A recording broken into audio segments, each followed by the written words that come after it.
અને સાથે સાથે એવું કહીશ કે એક વખત ખાલી આમ પાછા પડી અને આ કર્મા બિલ્ડર્સના બોર્ડ સામું જુઓ. બધા જ મિત્રોને મારી વિનંતી છે, પાછા વળીને એક વખત ડોક્યુ કરો.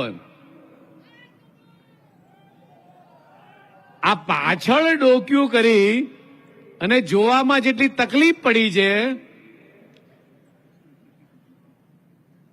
એટલી જ તકલીફ વર્ષો સુધી કોંગ્રેસને સરદાર સાહેબનું નામ લેતા પડી અને દેશના યશસ્વી પ્રધાનમંત્રી માનનીય મોદી સાહેબે માત્ર ગુજરાત નહીં, ભારત નહીં, પણ સમગ્ર વિશ્વની સૌથી મોટું સ્ટેચ્યુ એટલે આપણા સરદાર સાહેબનું 140 કરોડ ભારતીયોને ભેટ આપ્યું છે.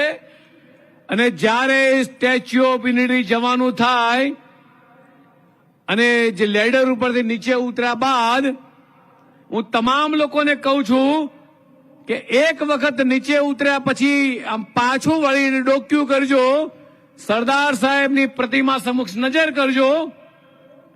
આપણી આંખ નહીં પહોંચે ને આપણને અચંબો લાગશે.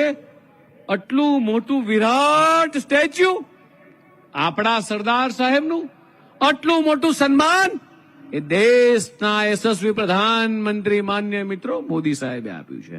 આ નાની ઘટના નથી.